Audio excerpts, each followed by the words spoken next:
What's up, everybody? It's Alex from Heavy New York. We're on the bus outside the Book of Bazaar today, and today we return with Angel Vivaldi. Thank you so much for your time, man. Pleasure's all mine. Yep, this Deja is vu. Yeah, it's gonna be an awesome tour with Nita Strauss. Yeah, last time we spoke was like in the same neighborhood, back in August. Yeah, for Free the Riff. Yep, that was a good time. Very cool. That was cool. a good time, and now we're gonna go to NAMM, and we're Yeah. both really looking forward to it. Yes, we are, man.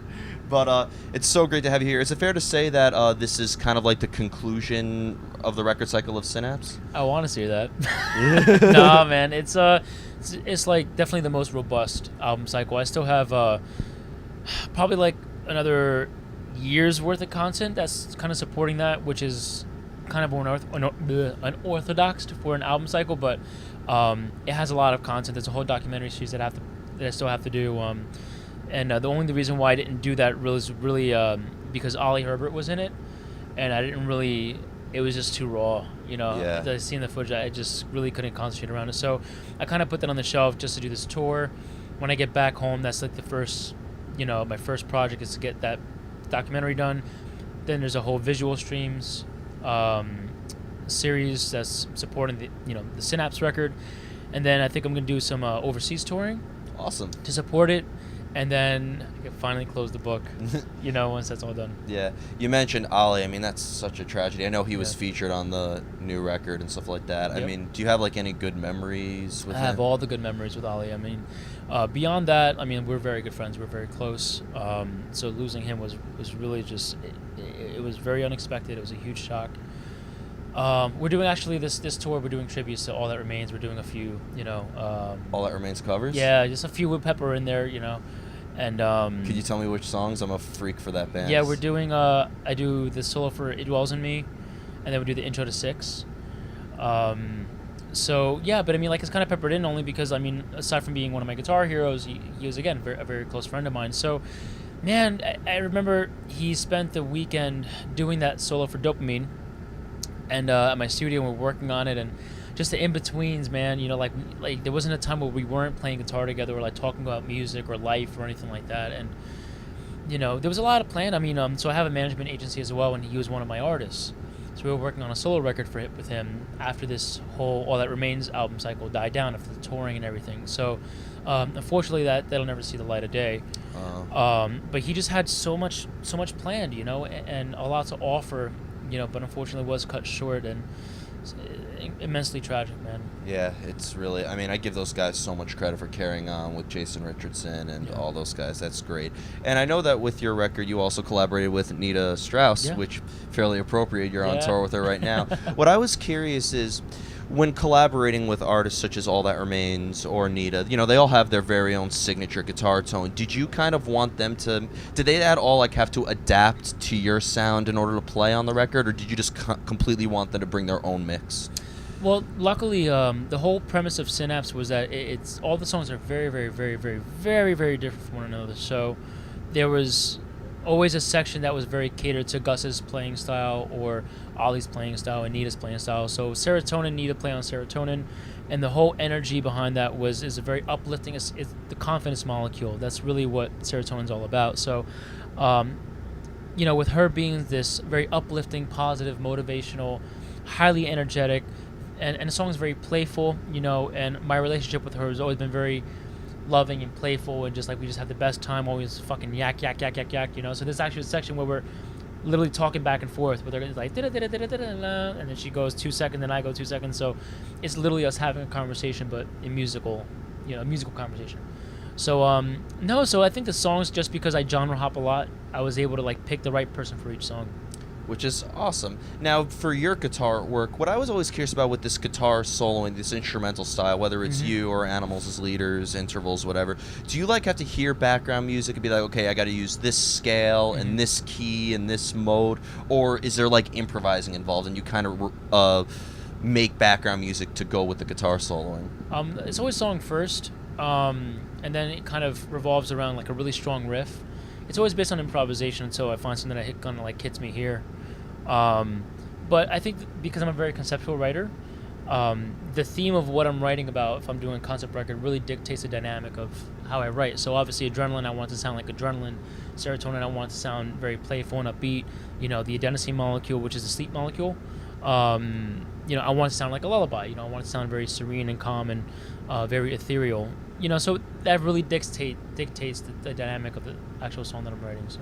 Which is interesting. And now, being that this is a concept album, but it's also instrumental, Mm-hmm. does that maybe leave it a little bit open to interpretation for the listeners as well? Yeah, for sure. To an extent, I think a song that I wrote about, whatever, going on an amazing date, coming home and feeling inspired to write, can be about someone's dog dying or their grandmother passing away or anything like that. I mean, it's really up to the listener to, interpret and fill in those gaps however they want to. Again, me being a conceptual writer and titling the song a certain way and having a concept, it kind of dictates a little bit, the feel or the intention. But I mean, there's no worse saying you gotta feel this way, about something. So yeah, and I think by not having lyrics, it's a lot less dictating. You have you have the easiest concept album. Yeah. Well, I wouldn't say that. It was difficult to get done because it was always, for Synapse, I painted my room. It was 9 different colors, but a total of like 20 something times. So like red, I associated, I did color psychology and I associated a color with every neurotransmitter. So like for adrenaline was red, black was dopamine, green was serotonin. So I painted my room green, wrote serotonin. I painted my room blue, wrote adenosine. I painted my room red, wrote adrenaline. So halfway through, man, it was pretty fucking brutal. I started getting tired. It's like painting and painting. Then it was more than that. It was also and that house paint does not feel good on the nose either. It was exhausting, man. Like my shoulders were like, then to play guitar after hours of fucking painting, it was just, it was a lot. But had I not done that, the songs wouldn't have come out like they did. So you should paint the walls of the venue tonight. God, no. They couldn't pay me enough. Well, it's funny. You kind of have a similar effect to what Baroness kind of has, how their albums always have colors into it. Do you have synesthesia or... Yeah, to an extent, yeah. I mean, I would say, yeah, like when you hear, like, you just kind of see colors and you could, like, oh, this feels orange, this feels purple, this feels, like, you see different, yeah, for sure. Yeah, which is awesome. And one other question I was really curious about is you definitely have a signature guitar sound that I could tell it's you, whether it's the music that you write soloing. Like, when the first time I heard your guitar soloing was the song that you did with Vexed, Crush, which... Yeah. To this day is probably my favorite song that Tommy Vex has ever done. It's a great song, yeah. And so is it fair to say that you like to keep musically, I know that there's different concepts and stuff, but do you maybe like keep something consistent that ties your discography together? Yeah, for sure. I mean, like, it's me, it's always going to sound like me no matter what I'm doing, if I'm playing over a ballad or if I'm playing like a tech death song.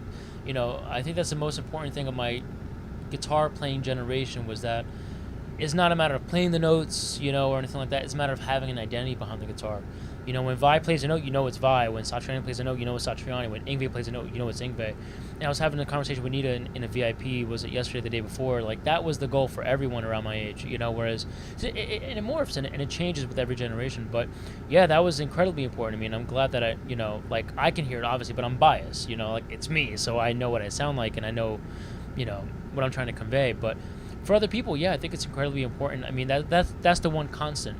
That's the one constant that kind of defines your sound. I mean, it's like Celine Dion. You can learn how to sing all you want, but you can't change the sound of your voice. Yep. Same thing with guitar playing. I mean, I can learn how to play all I want. Nita can play all that she wants, but our voices are our voices. We have certain ways that we hit a note and bend. And vibrato is an incredibly personal thing. Man. I mean, like, Gus G's vibrato is very distinct, Brandon Ellis, who plays with Black Arsis and Black Dahlia. Yeah, I mean, his vibrato is like king. It's fucking amazing, but it's so him, you know? And that's, I think, the thing that sells, a guitarist is their vibrato. I feel like a guitar tone and a vocalist really there's so much that ties them together in terms of the range, the theory behind it, and the way that it defines a musician. Yeah, it runs a parallel. Yeah, for sure. But with collaborating with artists, I'd imagine that it does open your idea to bring in some more stuff to the table, right? To some extent, yeah. I don't really do a lot of like guest solos. The only reason why I did it on Synapse was because it felt right. Oxytocin was the bonding molecule, and I bonded with Gus going on tour with him. We shared a bus together, so that worked for that. And again, with Nita doing her thing, and then with Oli, especially working with Oli in particular, seeing how his mind works was incredibly inspiring. Because he's a theory nut. Oh yeah, that's what I heard. And he'll know a scale like boom immediately, and I'm like, all right, Mixolydian flat fifth, cool, whatever works, go for it, you know, because I'm not really like a big theory guy. But Oli's, man, I mean, he was like a book. He's like, there's 462 scales in the world, like, whatever ones you want. Like, it was a marvel to work with. You could tell that he, like, whether I'm listening to Behind Silence and Solitude, the first All That Remains record, or, you know, Passion's my favorite song All That Remains ever did. But fucking awesome. But like from Behind Silence and Solitude to the last record, Victim of the New Disease, you could tell that like Mozart would have wrote something like that. He never stopped practicing, man. He never stopped practicing. Like, I'm pretty lazy with practicing, admittedly, but he never fucking stopped, man. And I found it incredibly inspiring because he always grew. He always pushed himself. And, you know, I do to an extent because otherwise I'll be very complacent. You know, I have to push myself a little bit to play something that's a little bit out of my ability. And knowing that I'm going to perform it live, it obligates me to practice it and sit down and get my shit together. Otherwise, it's going to sound horrible live, you know. So that's how I kind of keep that's my middle ground, you know. But he was just so intense and passionate about it. It's tremendous respect, man. Yeah. And one other question I want to ask before we go is, I always love asking this, and being that this is a concept record, I think, how do you know when a song is finished? You just feel it, man. You just feel it. I mean, I've never looked back and said, I want to change that or anything like that. And I'm very grateful for that. But that's why it takes me 3 to 4 years to write a record. Like, I don't care. I have to live with that for the rest of my life. You know, it may not be conventional because it's always like tour album for like 90% of the bands out there. I'm not the fucking one for that.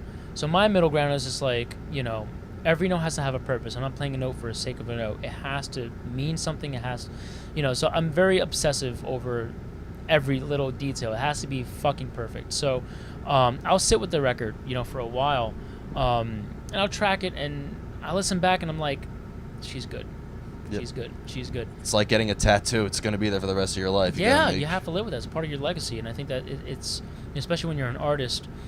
That's what you have to show for. That's your contribution to the world, and you have to be okay with living with that for the rest of your life. So that's why I'll take 7 years. I don't care how long it takes. You know, it needs to be perfect. Yeah. So before we go, I'd like to thank you so much for your time. Pleasure's all mine. It's been so long. I mean, the first interview we did, I was just like, you know what? We got to do another Greenpoint interview. Yeah. I almost asked you to meet me at the Expo Center, but it's too darn cold out. Yeah, and I live like 4 blocks from here. Yeah, I work a block away from here. Boom, there you Perfect. go. We're neighbors. Yeah, exactly.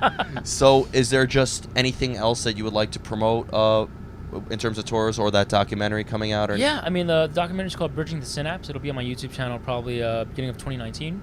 Then I'm going to be doing a lot of overseas touring, man, just to bringing, you know, Synapse to the masses. Awesome. Well, thank you so much, Angel. Pleasure's all mine. Everybody, we return with Angel Vivaldi. We'll talk again in maybe like 2 weeks, and we'll make sure. Oh, yeah. There's always something to talk about. Yeah, exactly. You should ask Mark Rizzo how many times I've interviewed him. Oh, my God. A good friend of mine for many, many years, too, yeah. And catch him on his up-and-coming tour with Nita Strauss and everything else going on. We'll see you next time on Heavy New York, everybody.